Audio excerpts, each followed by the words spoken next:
Hello survivors and welcome to another Walking Dead Road to Survival video, and in this video we're going to be taking a first look at Dale, who is going to be the next mythic promo character coming to RTS. As we can see visually on the right hand side, it is kind of end game Dale, at least how I always remember him looking.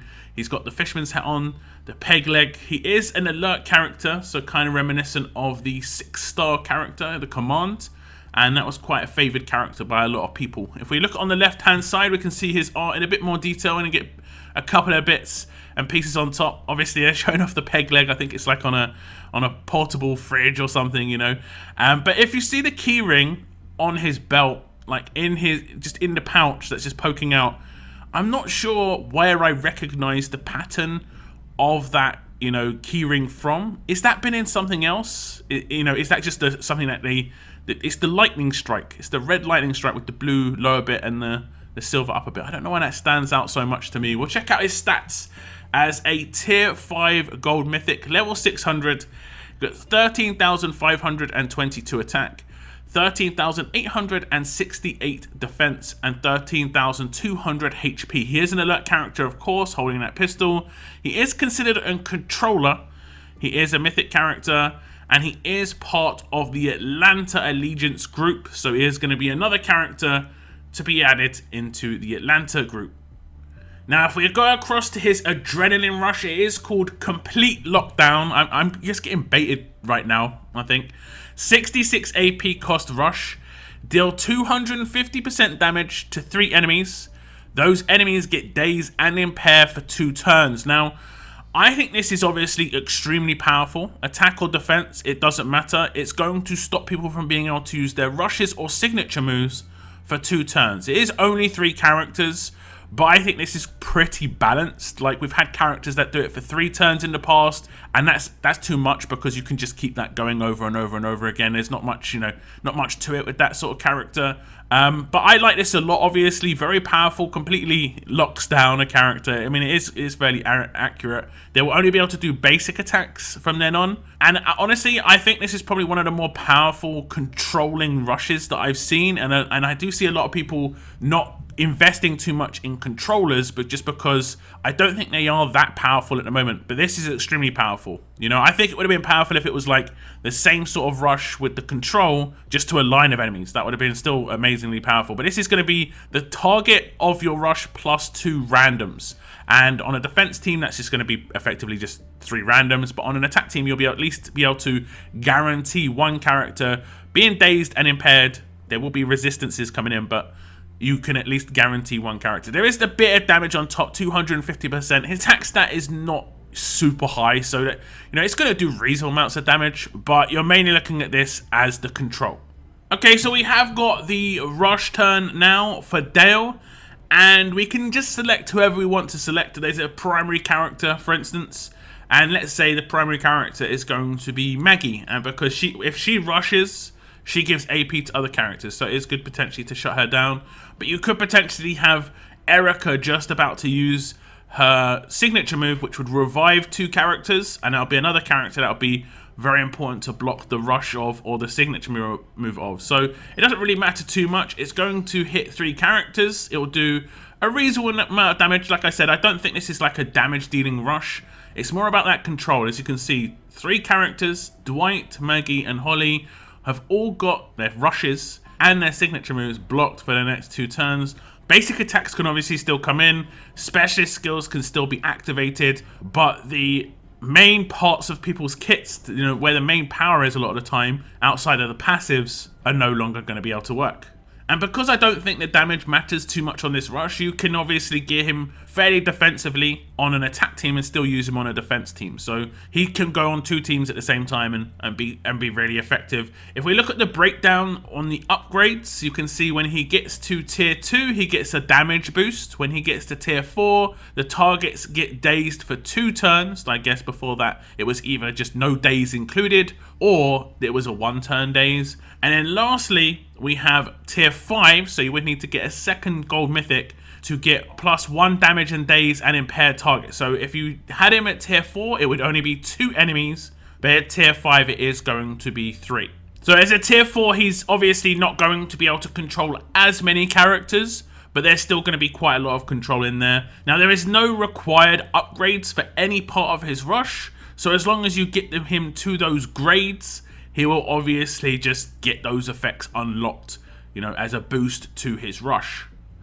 Now we'll check out Dale's signature move, and it is called Energy Sap. It has got an initial cooldown of turn 1, so obviously you can just do this straight away.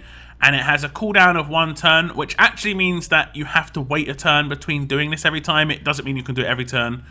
Every turn is 0 turn cooldown. Number of uses 999. It's pretty straightforward. One enemy gets minus 20 AP. Now, this might not seem that powerful, but do remember that he does obviously receive 35 AP when he does this. So it's got an invisible. This character receives 35 AP, but it's not going to trigger exhaust. This happens with every single signature move. Some people seem to forget this when they look at signature moves in terms of what a character gains out of it. Now, on an attack team, this isn't going to be that effective unless you're coming up against a team that has like 20% weapons or 8% weapons, because obviously you could just drain the AP of characters that way. Or you could finish off with Dale's sapping signature move right at the end after piling the damage onto a character and then just removing 20 AP from them. You can't really resist this. There are like I think there is one character in the game, it might be just literally Rick, that can resist AP drain, but I'm not sure, maybe there's another one, but there isn't any mods or anything. It's going to be only on people's passives. There's only going to be 1 or 2 characters that are going to be able to resist this. Now, if someone does resist it, they will still get AP, so that's not a problem. Where I think this is going to be really effective is going to be on a defense team, because on a defense team, you're going to be coming up against the team, and the first time he's going to be able to use this, the attack team's already going to be able to have used all their, turns. So effectively have already gained all the AP, and he can just sap 20 AP off a random character just to bring them down and potentially not have their rush, or potentially, not have the bonuses from other characters. For instance, this is exactly the same amount of AP given by Glenn's critting. So it's basically, could see this as semi-countering Glenn on his AP gain now. Okay, so I've brought a little bit more of a powerful team now, and we're going to target Glenn. And we're just going to hit him with the 3 attacks on the right. We will do quite a lot of damage. And as you can see, a couple of characters gained AP. And what I can do is I can target a character. Let's say someone just magically got their rush because they had maybe AP on defense or took a lot of damage. We could just drain it. Even if it was only by a little bit, we could drain the AP. They're no longer going to be able to have their rush. They could be command rush. So if there was a command that came into Mythics, that would just mean that a command would have to be used on that particular character to get their rush off. You can see that Dale did get his 35 AP there, which is nice. He's got more AP than any other character on the team based on the weapons. And you can see that as a positive or a negative, it's completely up to you. This signature move does also mean he is at lower risk of having weapons proc for him, because he's going to be doing his signature move every other turn rather than trying to do a basic attack to gain AP. This is actually quite a big bonus on a defense team.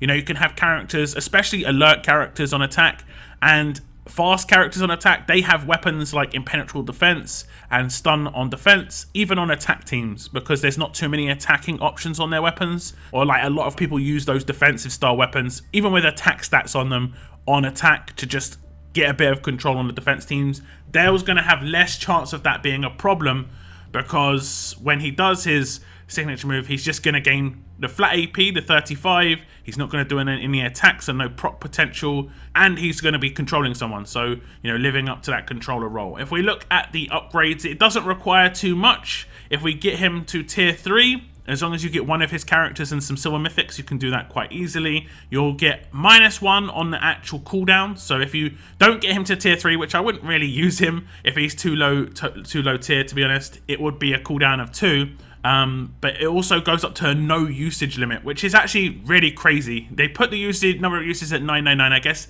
in terms of how the game functionality is. You see a lot of characters have 999. There has to be a limit, but it is a fairly unlimited amount. I don't even think you could use any of these signature moves 999 times in Survival Roads, so you should be absolutely fine here. I don't think this signature move is terrible. I think it balances the character out a little bit when it comes to the fact that his rush is very powerful. So his signature move couldn't be overly powerful at the same time, but it still is going to get the job done. I think minus 20 AP is kind of unresistible, like I said, to a certain extent, and he's going to gain AP. There's definitely downsides to this because it's not like going to be super controlling. It's not like an Impair 3 for 2 turns sort of deal, but the rush is. So that's where the majority of the power is. I just see the signature move as like something that's just going to continuously happen, and it's going to continuously have AP down potential, and obviously there's no potential for Dale himself to be controlled by weapons, which I actually like quite a lot.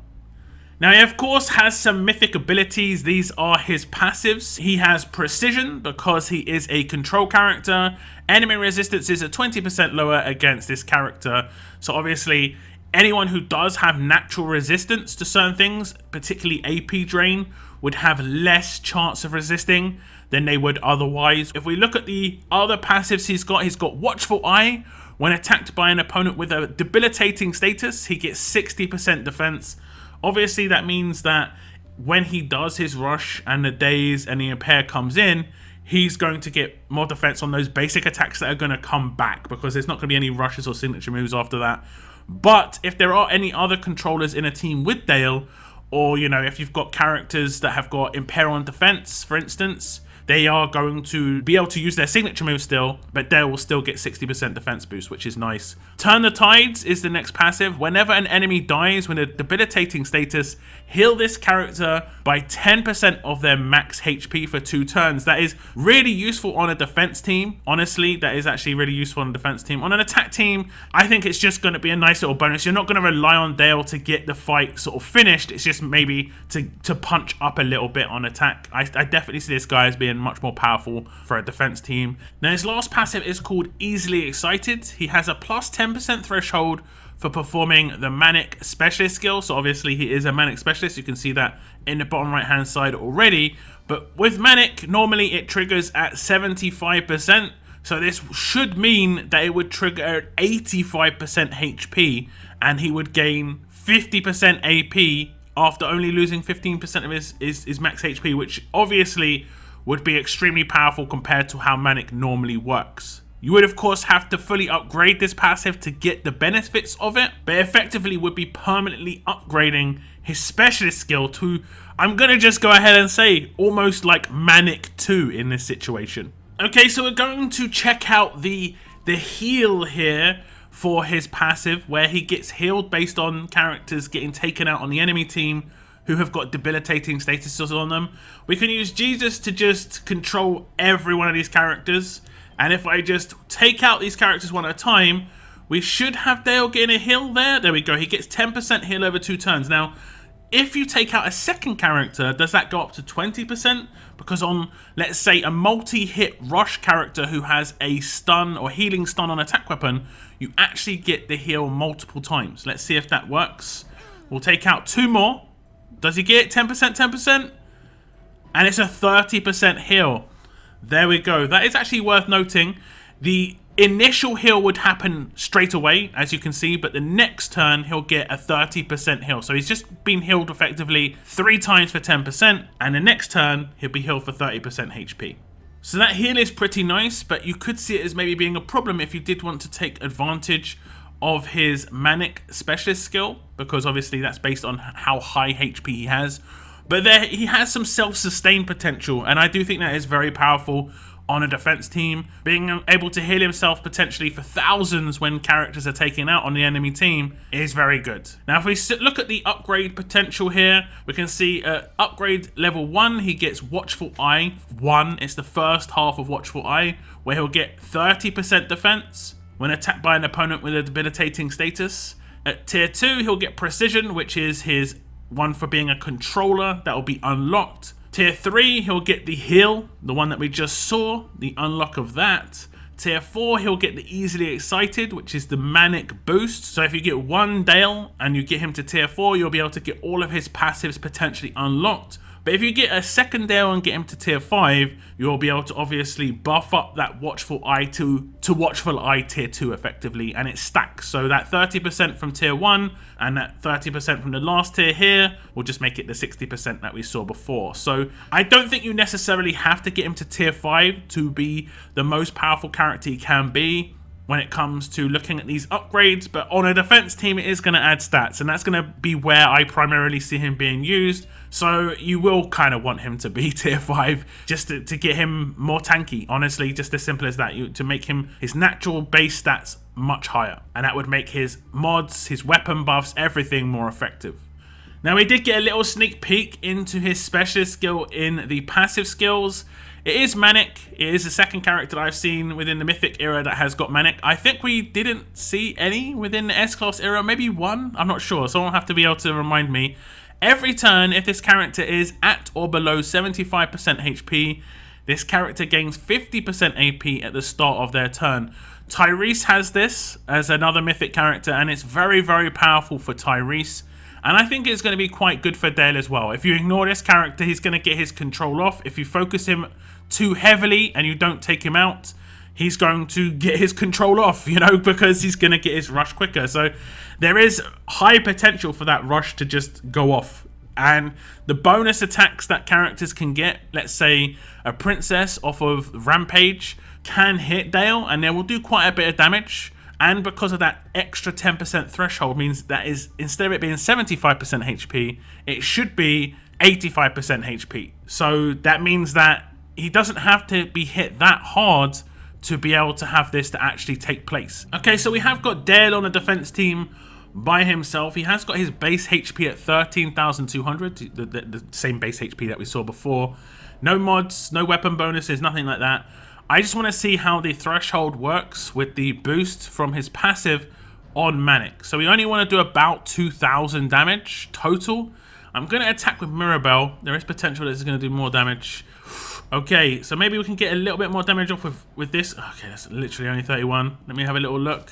As long as we don't have it hit a crit, he's now at 10,046, and I believe that he should still be above 75% right now. And he is indeed above 75%. 75% is 9,900 HP. And if you check again in the top right hand corner, he is at 10,046. So I'm going to hit defend on the other two characters, and we're just going to see, does Manic proc here? Is that how it works? It is indeed how it works. You saw the Manic happen. He got the AP 33 because he is a 66 AP character. And it just means effectively, I'm going to just say, it's Manic 2 for Dale. And I kind of like that. I do actually kind of like that. And one of the main reasons I like this is because it has the good potential in the future for a specialist skill to basically be tailor-made, you know, tailor-edited effectively through that passive for a character. And that could be really fun, but also really powerful, obviously. I kind of like that potential with other specialist skills. It'll be interesting to see with what happens, but this 10% threshold, it could potentially be 10% of the base or a 10% addition. The difference is going to be very, very small. It would be 82.5% if it was a 10% of the base 75, or if it was a 10% additive, it would just be 85. So it'd be very, very small differential. You'd have to break down the numbers quite a bit, but it's definitely more than 75%, that's for sure. Now, Dale does, of course, have an attached weapon. We did see him holding it in the intro. You can see him holding it on the left-hand side in his art. It is Dale's Sapping pistol. It has a 25% defense base, a medium bonus to AP when attacking, and in the third slot, AP down, when attacking, a better chance to cause minus 30 AP to the enemy. So, out of a lot of the Mythic weapons, this is one of the better ones, but it would primarily be an attack team weapon in this case. But it could be worth upgrading just to, you know, as a 4-star before 5-starring it, just so at least you have it in your locker for the future. It is probably better to have this weapon on an attack team than, let's say, a non-controlling weapon. But you could potentially see like Focus Stun as still being better than this. You know, obviously that's on you. He would need AP on attack on any weapon you did put in his hands if you did want to use him on a defense team. However, you could decide to just go full stats and rely on the fact that he has got that Manic. And like I said, with the Manic proccing a lower threshold, that does mean it has got more chance to actually go off, more chance to give him the AP. So that would be fine. But if it didn't go off and he didn't get focused at all, he would have a turn 4 rush. And honestly, that is where the majority of his power is. Now, I did talk about this on a previous character. I think it was Elodie, where you could potentially just go with double stats, defense and HP, Focus Stun, and then just put AP on attack in that 4th slot. There are only 2 other options really that you can go with on alert characters to get, huge power, and that would be Cleanse and alert buffs. Alert buffs you only need really once in your team, so if you've got other alert characters, that's fine. And you could get a lot of stats on this guy, and you could get the bonus for the AP. Obviously, that's down to you and what you want to choose for this character and how you're going to do it. You could see one defensive stat being absolutely fine on the weapon. So that's Mythic Dale overall as a controlling character. I think he's probably the best controller I've seen so far. I do like his rush. As much as his signature move doesn't seem ultra powerful, I like that. And I do love what they've added with the passive adding, it's definitely just going to be a Manic 2. It's a Mythic Dale edition, basically. I like it. I like it overall. I do primarily see this guy as a defense team character, and the fact that a majority of people are going to have Focus Stun on this guy means he can't really be targeted very easily. You're going to have a disarm. We have had reasonable access to a disarm in the Mythic era, so Waylands are going to come into heavy use, I've got no doubt. But do give me your thoughts on Dale as a Mythic character. Do you think he visually lives up to Dale from the comics? I think he does. He just basically looks exactly how I would have expected Dale to look, honestly. But any thoughts you've got, please leave them down in the comments. That is going to be the end of my video. If you did enjoy it or find it informative, please hit the like button. It does make a massive difference. And I want to give a shout out to my 13,500 subscribers. We did hit that nice little milestone over the week. So thank you very much for hitting the subscribe button, guys. That is going to be the end of my video. I want to thank you very much for tuning in. And as always, keep on surviving, guys. Keep on surviving.